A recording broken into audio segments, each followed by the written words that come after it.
I'm going to do is just run through some of the basic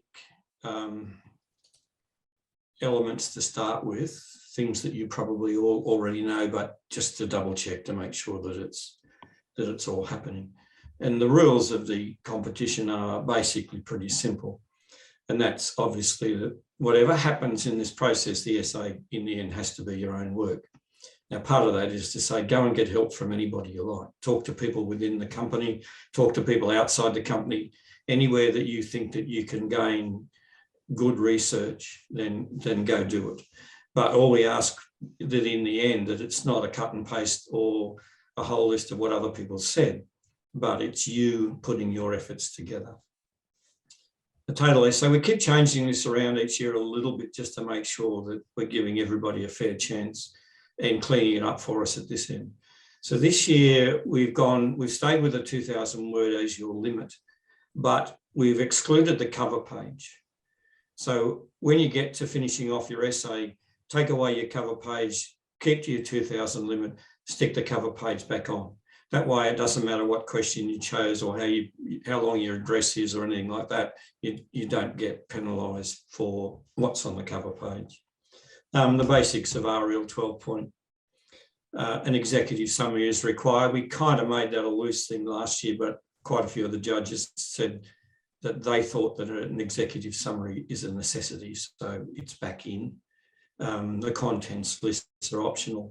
Most people put them in, but it's entirely up to you. Obviously, it has to be a Word document. Don't send it in PDF, please. It'll just go back to you. We need it to be in Word so that we can take cover pages off and set it up ready for it to go out to the essay judging panel.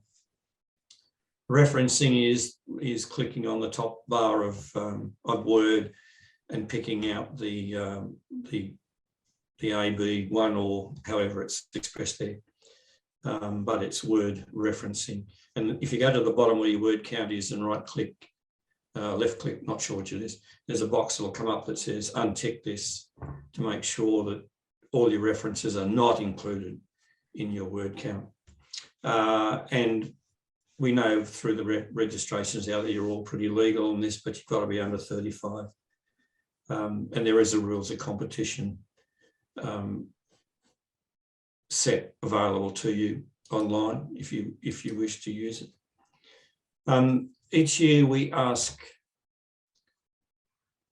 Nielsen, Megan Treston from Nielsen, and Craig Walford, who was previously Citigroup but now MST Marquee, they're both analysts in the industry, to create the topic trend or go through their trends and look at what's available and tell us what the topics will be for this year, or at least what we should be using to set up those topics.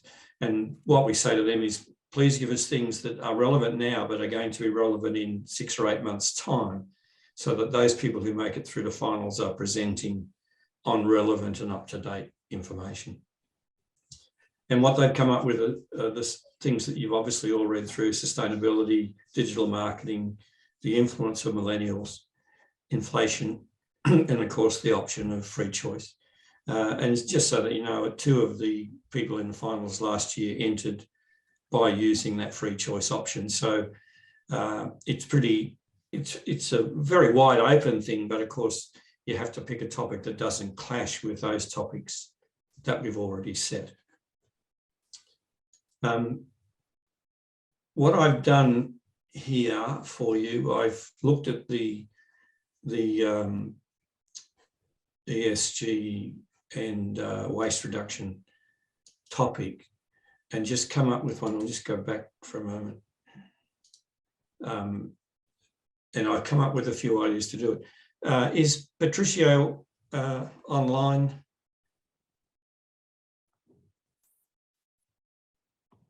No? Okay. No, I haven't seen it come through yet, but I can send him an email. Just give him a nudge just to make sure that he hasn't got. He might have got caught up. What happens when you're picking topics? It kind of be a daunting thing, as one of you just said to us before. That it's one of those things you got to go through and think about it. And you know, am I in that group of topics, or Has it missed me in the process? But you're all here. And it's very, very important that you, first of all, pick a topic that's in your wheelhouse, something that is relevant to the work that you do, so that when you become, or when you get into that situation where you are actually presenting to a panel of judges, it's much easier to talk and present to them on that basis, because you know what you're talking about.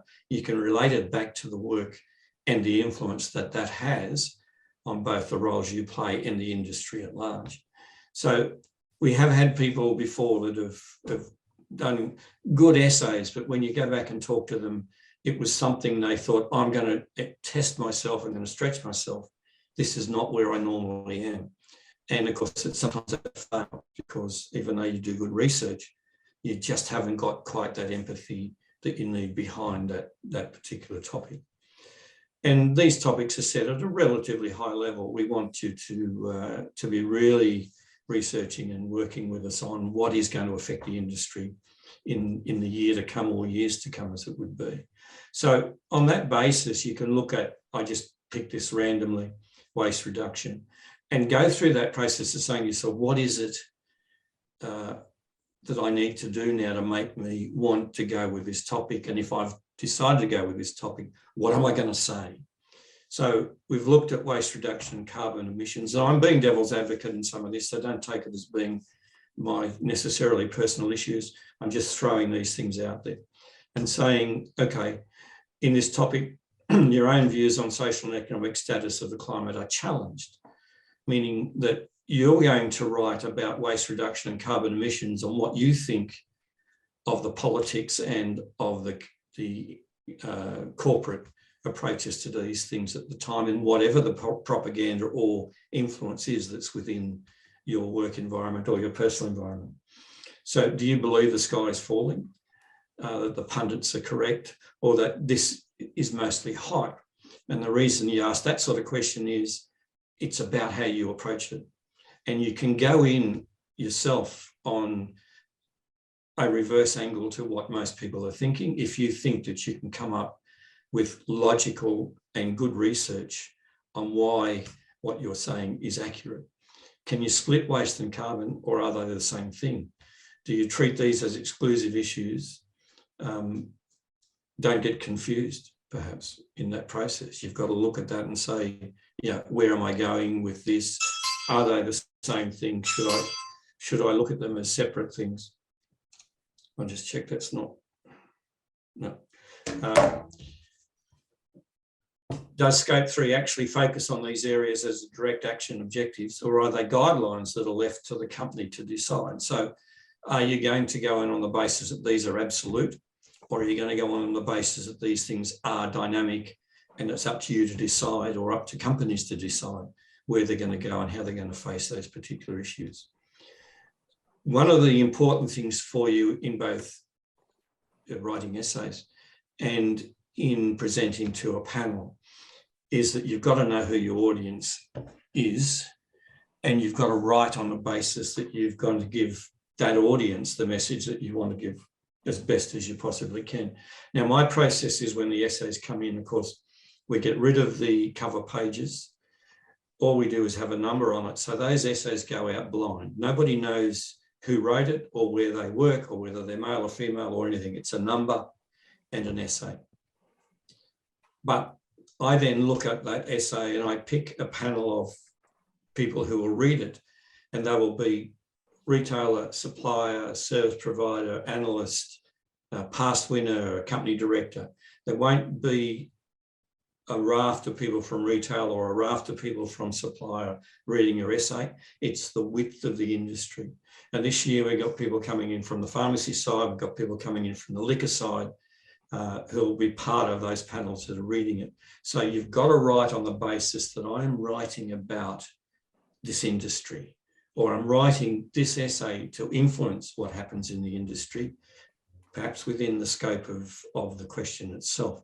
But make sure that you don't get bogged into going down this line that says grocery, grocery, grocery, or fashion, fashion, fashion. It's got to be something that appeals to everybody. Okay, your turn. Any questions?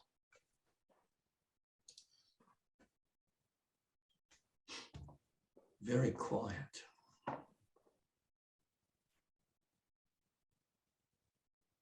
No? No? Okay. I shall keep going.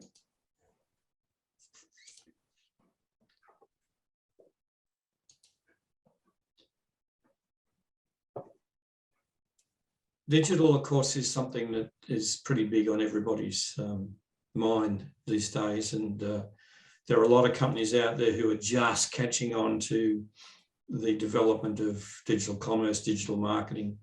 And there are a few of us out there that go, what the hell is this all about? This digital marketing, haven't we been doing that for ages? But apparently, no, we haven't. It's something fairly new. These two questions were put together, or at least framed for us, by somebody who's heavily involved in the development of digital marketing. Obviously, they're keen to see what you've got to say should you choose this topic. But again, we can look at it and say, okay, what is digital marketing? Does anybody actually know? What does winning mean for an industry player going into digital marketing? Is there an objective, a goal in there in this that you could regard as winning, or is it simply a new way of doing what we already do? Why would you consider that they need to be different in their approaches, that is talking about retailers and suppliers? I mean, is it going to be in the end the same for everybody, or are these two completely different angles and things that may not in fact merge, but will remain in parallel for some period of time to come before the market matures enough for it to be seen as a single proposition? Can an isolated approach lead to a win for both sides? Is it an impossibility? What would the differentiation mean in a digital strategy? Because differentiation, as you know, is a word that has a whole lot of different applications, and it tends to get bogged into one or two areas, but in fact, everything you do, or everything different companies do, is differentiated. And so retailers and suppliers are differentiated in some ways as well. Can everybody who wants to play actually differentiate? Or is it a situation where in some cases, companies just don't have enough scope, enough range, enough ability to actually differentiate themselves from other people? Therefore, they become followers rather than innovators or leaders in that area. And in that case, what happens to them? Do they get lost in the mix, or do they still have the opportunity to come to the front? If strategy is isolated, are the barriers still the same for everybody? And again, that's going back to the question, what do you see as the critical barriers? Are they the same regardless of what sort of business you are? Or are they going to be different barriers and therefore significantly different solutions that you would need to write on to come up with those particular strategy areas? So again, back to you. Patricio. Hey Keith, how you going? We're good, we found you. Yeah, sorry, I didn't have the link. Might be a good time for you to do a quick introduction, but also if you could give us a quick rundown on what was the logic that you used in selecting the topic that you chose. Yep. Sure. I'm Pat. I won the Joe Berry Award in 2020, right in the middle of COVID, or as COVID was hitting. I chose automation in retail. It's not something I actually work in every day, or even remotely close to what I do as a job, but I really like technology, and I thought I could make something really interesting about it. And kind of, back to uni days of just picking a topic, researching it, really finding out, getting passionate about it, and just going down to where the story leads you. And that's what I did and started researching. And yeah, I was quite fortunate enough to win. So yeah, that's probably where I went, rather than thinking about what do I know and what do you think I can speak to right now. It's more of what topic do you find interesting? Because if you find it interesting, even if you don't know anything about it, then I think your passion will come through when it comes to actually having to convey why that matters and why that's interesting. It is an important part of this whole process. I went through earlier, Pat, just saying that the options are probably better to pick something that's in your wheelhouse rather than something that's outside your normal scope. Obviously not impossible, but probably in the main a wise choice. Probably a good time to, well, let me go back to questions. Has anybody got a question at the moment that they would like to put forward? Keith, you mentioned external provocation in your introduction. What's the best way that you think is for us to, I guess, get more external provocation? To get more external provocation regarding these topics from, I guess, like industry experts and stuff like that? It's going to depend on, obviously, the topic that you choose as to how you go about that. But those that have been successful in the past, people like Clementine, Rory Gilbert, Ezra Zega, they went out and did a whole lot of work talking to people who were outside completely outside their businesses, but who had what they saw elements of the topic in the work that they do. So Ezra, for example, went and talked to the movie theatre operators because she wanted to talk about what their strategies were in terms of people movements and things like that, so that you can be quite diverse in the way that you go about picking those things. But the really good thing is to go out and find at least one or two people outside the normal working scope for you and just get their opinions. Because even if all they do is spark an idea for you that you can bring back into your normal process, then it gives you something in your essay that perhaps nobody else has. And therefore you start to become a little bit more to the top of the ranking situation, or at least you have that chance. So Alfred, it's a case of get as many people as you can, or you feel comfortable with in that situation. But certainly don't be frightened to step outside the normal, again, depending on your topic, but to get outside the people that you work closely with and talk to other people within your business. So you might be talking to people at Ballarat, for example, Alfred, rather than just people in the Melbourne situation. Thanks, Keith.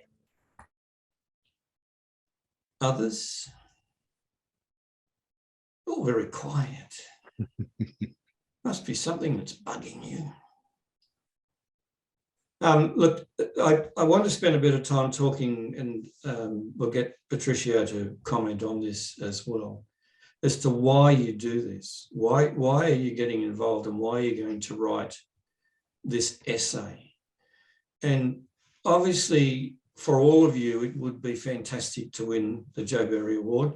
The rewards are exceptional, but there are enormous rewards simply for taking or making yourself the motivation to actually put an essay into the system. Because what you don't know now is a lot about what people think of you from within your own business, and perhaps to an extent outside your own business, or with the people you deal with, depending on the roles that you have. But the fact that you go to the trouble to research and spend time, it's going to take you a few hours to do this. It doesn't happen in a flash, but you make the effort, you go and do this. What we do, as soon as we know that you either are writing an essay or you have submitted in February, is we make sure that we make sure that the people who employ you know that you've made the effort. So immediately you've got exposure within your own business. And I can tell you that there are circumstances where I've had managers come back to me absolutely delighted that people made the effort, because they went, I didn't know this person had that motivation. I didn't know that this person had that particular skill. So if nothing else happens, you write an essay, you get an elevation within the business, you get exposure. The second thing is that you will find that the work that you do in research has value to the organisation. So whatever you do, don't do this in private.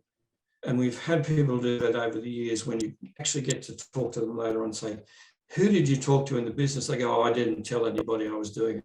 I want to keep it, just to myself. You go, no. Get out there.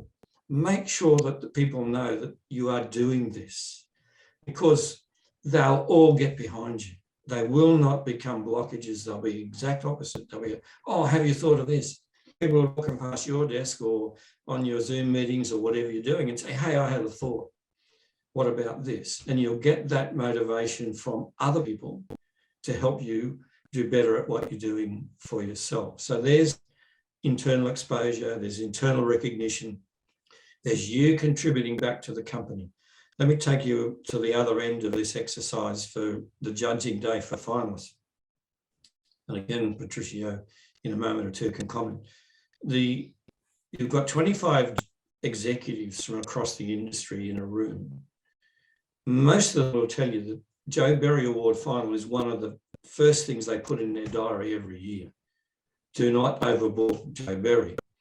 I want to be there. And they want to be there because you are going to give them an education on 6 relevant topics that they don't have time to do themselves.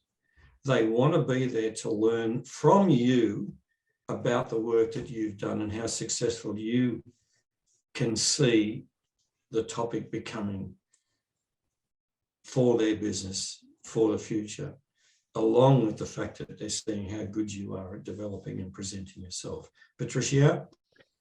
Yeah, look, when it comes to the motivation of why to submit or be part of this, I think it's obviously all going to vary amongst all of you.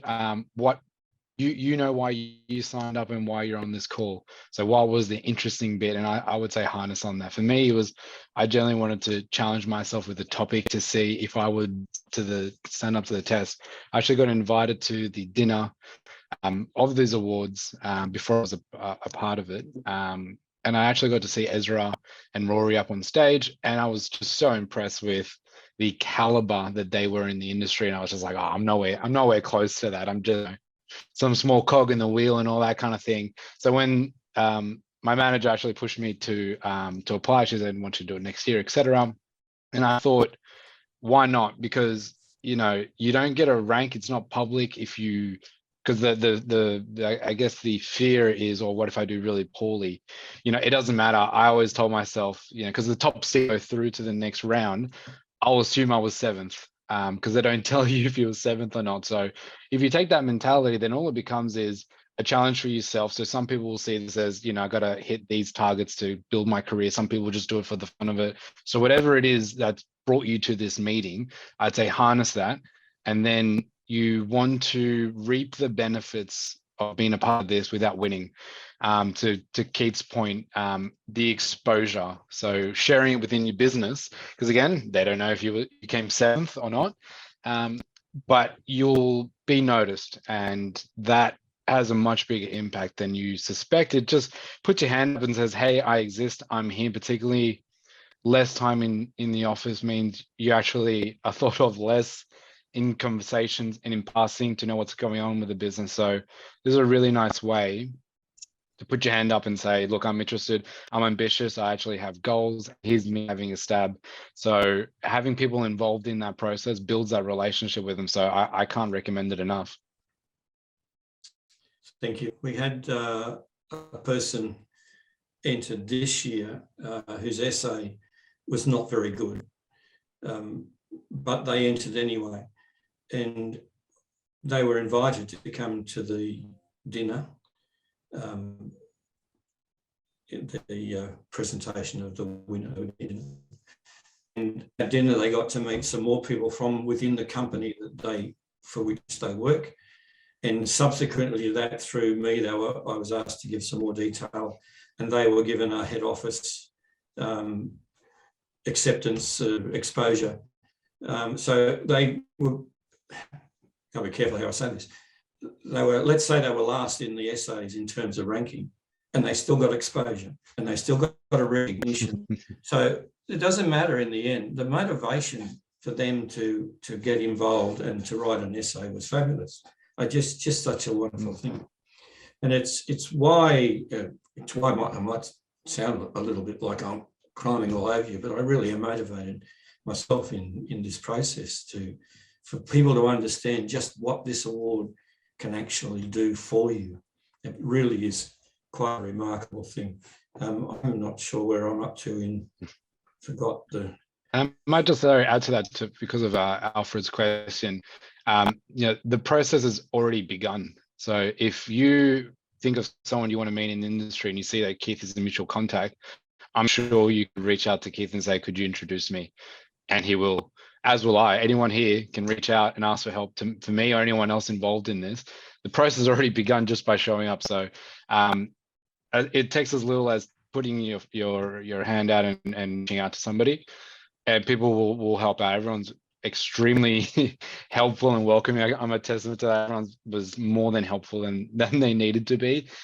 So it's genuinely a really nice kind of thing to be a part of. Thank you, Pat, for bringing that up. My offer to you, and I've already got one of you that's online now in for next week. My offer to you is an absolute genuine one.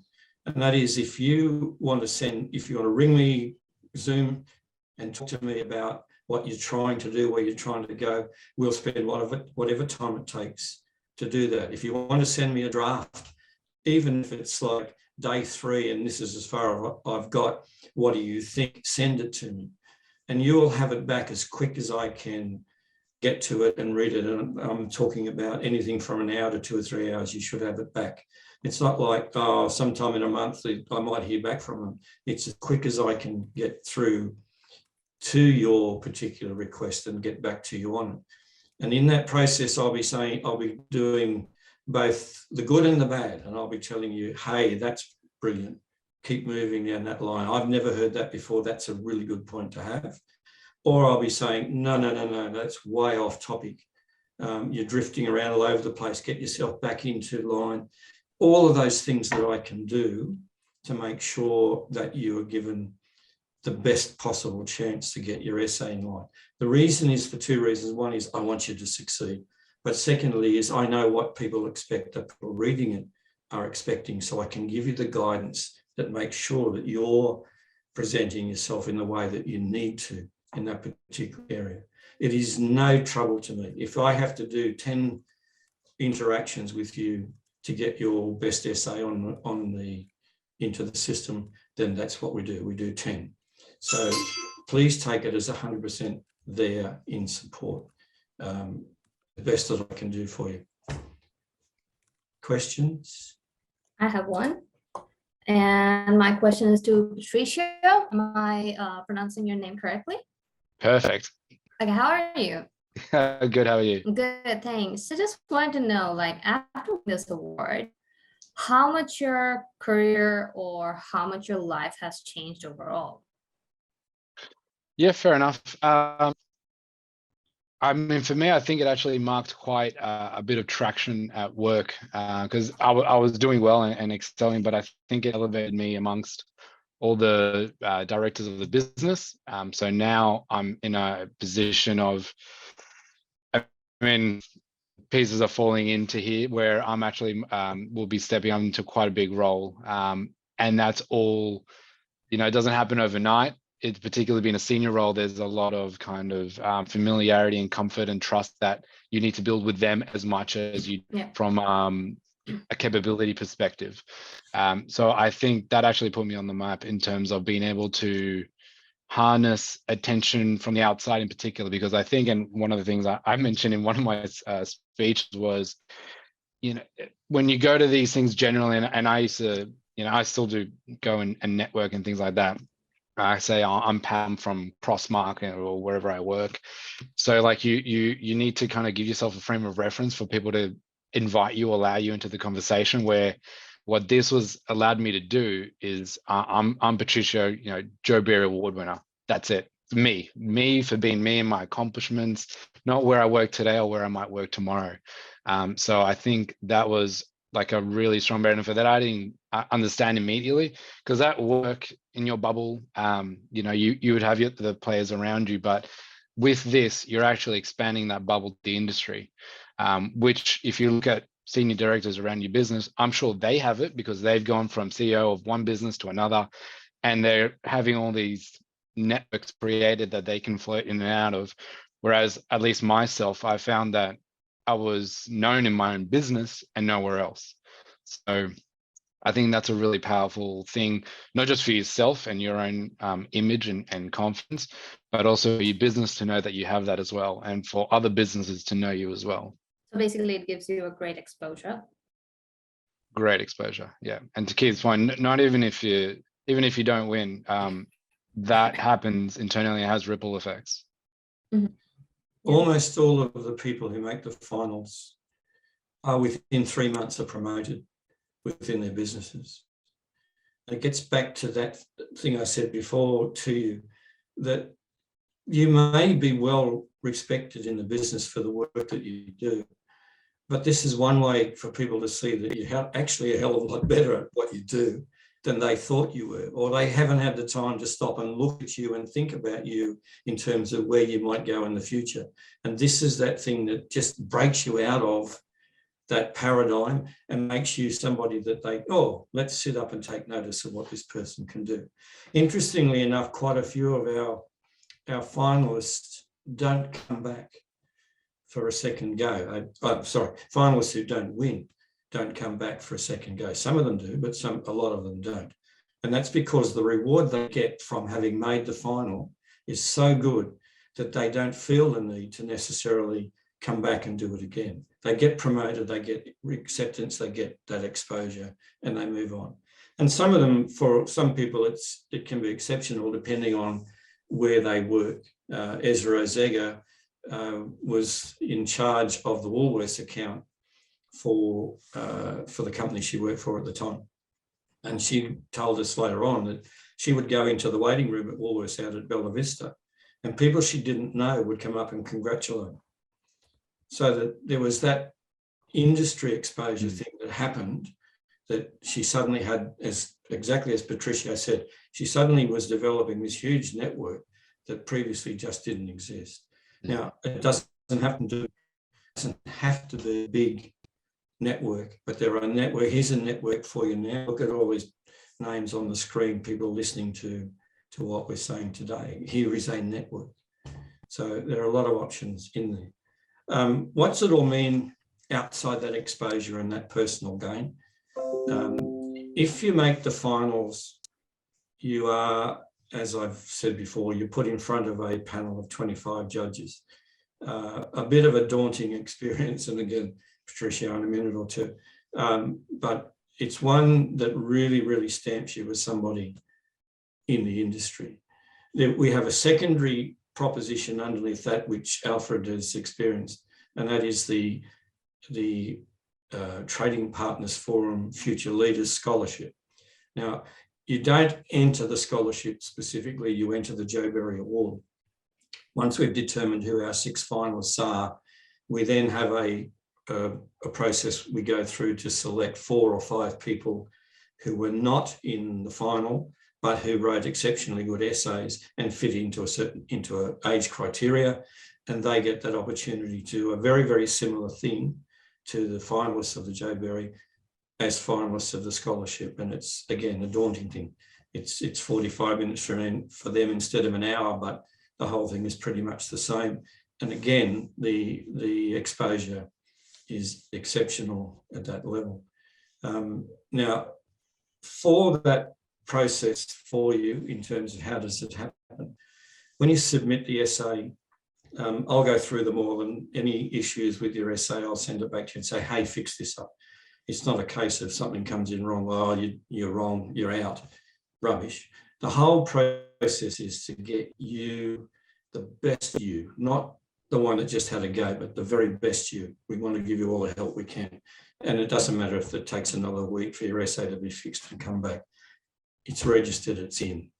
We then send them out to the judges. We give them about 6 or 7 weeks to read their 5 essays and give us back the scores. And it's simple. We put all the scores across the grid, all the names down. We do an average, and the 6 best essays get an invitation to the final.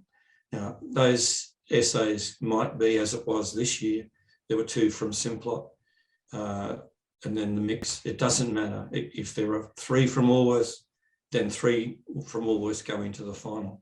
The reason for that is that you guys are chasing and doing this to improve your careers. And if we were to say, oh, yeah, well, we'll put that one and take that one out, we just buggered somebody's career. We're not going to do that. So the 6 best. Now, when you are selected for the final, there's a whole another process we go through to make sure that you, again, have the best proposition in terms of presenting. That's something we can talk about later on. At the moment, it's all about getting you topics and essays and everything ready and going. But we'll just step back to the daunting proposition, Patricio, of a room full of judges. Yeah, so do you want me to, which part would you like me to take them through? Sorry, Keith. Oh, just what it's like standing in front of that panel. Oh. So mine was a bit unique in terms of it happened like in the middle of COVID, mid-2020. So I only had 2 people physically in me with the room, and then there was just a camera staring me right in the face with everyone digital, which is quite weird. I present a lot because of my work, but looking at a camera, it's a bit inhumane. You don't have, smiles or natural cues to kind of help you, feel natural around it. So that was a bit weird, but as daunting as it is, everyone is extremely friendly. You put the pressure on yourself probably more than anyone else. You're in there for 60 minutes. I think it's 20 minutes of a presentation, 20 minutes questions on that presentation, and then 20 minutes over the topic. And then the last 20 minutes is on, I think, general industry and knowledge. And I thought the way I was kind of preparing was to make sure that, if I say this, they're going to ask me that because they're going to try to get me. And I think one of the clearest things that I learned is no one's trying to get you. As Keith said, they're just trying to find the best talent in it. And all questions come out of a genuine curiosity, and it's never like a gotcha moment. It's genuinely people that might not have had time to look at these topics themselves. So they're asking, how does that part of e-commerce work? What would you recommend? Because they genuinely want to take that back. And I even noticed it from, I was a judge last time, and a young lady presented on disability and having that accessibility on digital websites and things like that. And the amount of people that straight away just started making notes and flicking emails to their e-commerce team like, hey, are we digitally accessible for people with disabilities and things like that, and create an entire ripple effect. And in the end, she didn't end up winning in terms of the presentation, but she created a massive change within FMCG because all these e-commerce teams started getting all these emails around, are we ready for this? Are we taking advantage of this? What do we know about it? So I think the impact you can have in that room is hard to describe, but at the end of the day, when I walked out, I told my boss, look, I may not have won, but that was my best. I was really proud of what I put in there, and I couldn't have scripted it or played it any better. So I just said, look, someone might have beaten me, and that's okay, because I'm really happy with what I left in there. And luckily it turned out well. And I think that's the approach need to be taken. Put your best out there, and that's enough. We want the best of people, not a perfect score or anything like that in your first attempt in these timelines. Is genuinely, how do we help you to get to there? Thanks, Patricio. Laura Moller did the digital thing, and Laura's had quite a number of experiences now presenting at conferences and other areas, and very, very highly regarded across the industry. Emma has a question.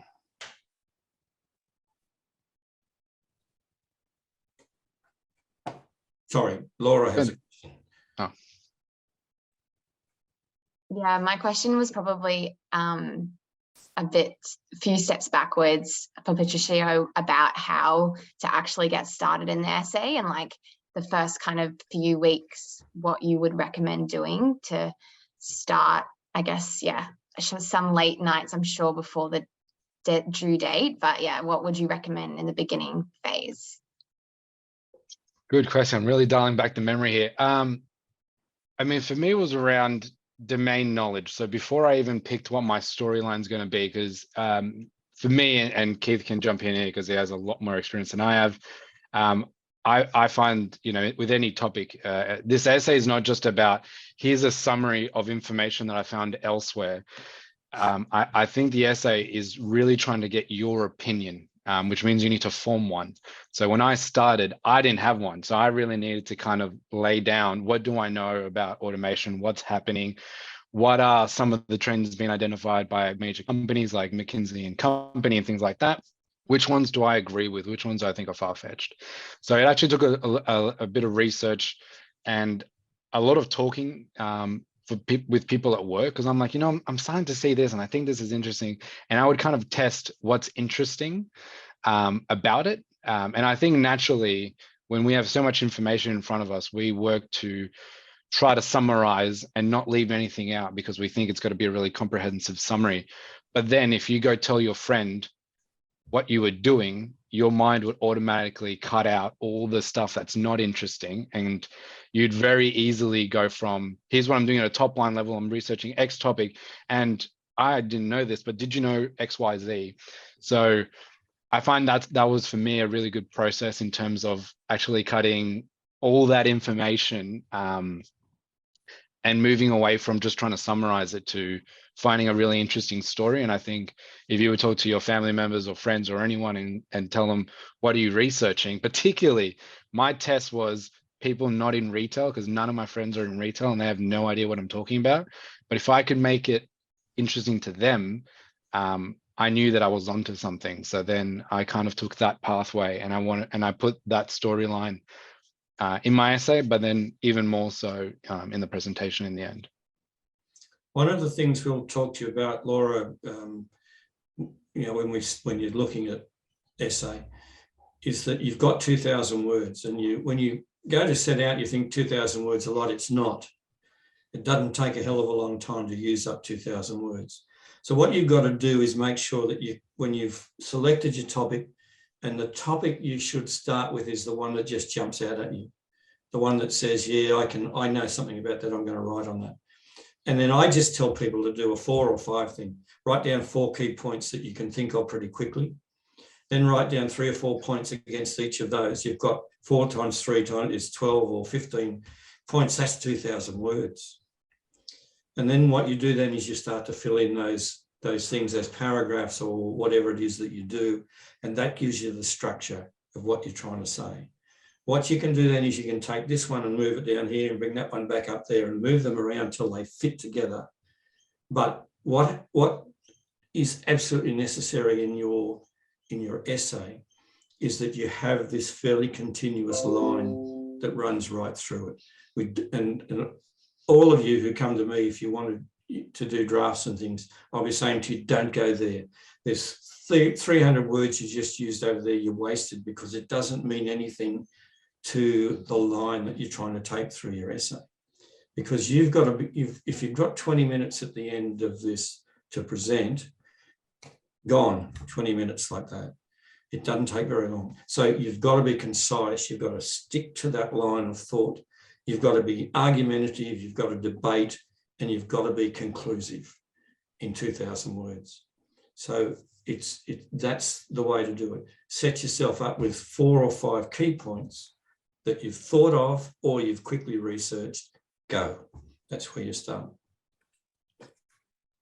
And I might add, some of the feedback I got from Keith when I got through to the next round was he was more than happy to tell me that I did not have the best score essay, but mine was very balanced because the judges, some are suppliers like brands, some are retailers, some are third-party providers. And I got a pretty consistent score, whereas some scored much higher than me, but then they were criticized because obviously there's biases and people that work at brands sometimes might feel defensive about that. So making sure that, I think as you're approaching it, to make sure that you aren't, just wearing your own company's hat, because obviously that's a lot of what you hear and the world that you're in, but making sure that it makes sense and it's relevant to all types of people that might be judging, because that's how I skimmed through. Yeah, that's a good point. It's not, we don't actually release the ratings on the scores at the end. It doesn't matter if you're in the top 6, that's 6, that's it. That's just your ticket in. But you can get situations, and this year was a good one, where we had one person who had a 95 score from one judge and a 63 score from another. And you got to look at that and go, it's either something wrong with the judges or there was something missing in that essay. Luckily, they generally balance out. But there are a few, as Patricio said, if you can get that even score across 5 or 6 different judges, then that's the way to do it. And that's because you stuck to your argument. It doesn't matter whether you're wrong in the argument, by the way. It's about how good you are at putting your case forward, how passionate you are about that particular process. I think we're getting into that time where you're probably all getting hungry, those of you that aren't in beautiful downtown Queensland. But if there are any last questions, throw them out now. My thing to you is to say, you're here now, you're committed. I've got all your names. I shall never let you out of my sight. You're in. I want to see those essays. Please get hold of me at any time. From tomorrow when you want to get started to first week in January when you've done your first draft, whatever it is, talk to me and let's do this together so that we can work through and make sure that each one of you has the best possible essay you can put together. It's not a competition just to get a number of essays in, it's quality. We want the best out of you so that when you are exposed within your businesses, you're exposed with bloody good work. It's pretty important. The other thing you're going to do is you're going to have to put yourselves 15th of June in the date in your calendars for next year so that regardless of where you finish up in this process, you book yourself in for the dinner, because that's another experience you can have and another network and another opportunity to be introduced to people across the industry. And who knows, a lot of those judges come along to see whether there's any good people out there that they might want to sneak into their businesses. Don't they, Alfred? Questions? Questions? Keith, what's the best way to reach out to you then? You can just do it on the inquiries at joeberryaward.com.au. Yep. Inquiries at, whatever the email is, that one, Keith Quigg at Gmail, or you can give me a phone call. The numbers should be in the documentation that you've got, but find me. And we can do Zoom, we can do a phone call, we can backwards and forwards on emails, however it is that suits you. But I'm here. I actually write 30, 40 essays. Oh, that's the other thing, by the way. I'll help you as much as I possibly can. I'm not writing your bloody essay for you. You can do that yourself. I might just add that you can also jump onto the Joe Berry Award website, go to Get Help, and you'll be able to see past essays that have been submitted. So you can actually get a feel for what other people have written, the structure, some of their ideas. And there's also our Facebook group where you can pop some questions in there and get some support from anybody in the team. And there's also a spot where you could just enter your details into a form, and that will come to one of us as well. Any final questions? A note of irrelevance, Patricio's getting married this weekend. Congratulations, Patricio. Thank you very much. The Joe Berry Award helped me, obviously. She would not have noticed me otherwise. There you go. There you go. There's another advantage we can add to that list of benefits from the Joe Berry Award. Thank you. Congratulations to all of you on actually being here and joining in on this, because it tells me that you're actually all ready to pick up the keyboard and start those essays going. It has enormous value. It really does. And your career will take a step forward from this that you won't get in any other proposition. So don't fail me and find me. Find me. I'm here, waiting. Absolutely. Got nothing else to do. I was actually invited, asked if I was going to write an essay in the very first Joe Berry Award. So I was just old and young enough to submit, but they gave me 2 weeks' notice. And let me tell you, in those days, there was no Google. If you wanted to write an essay, you had to go to the library. And the topic was category management, which was new. Nobody knew what that meant. So I didn't actually put an essay in, and I'm very sorry now that I didn't. But I would have given that Bernie Brooks a real hiding.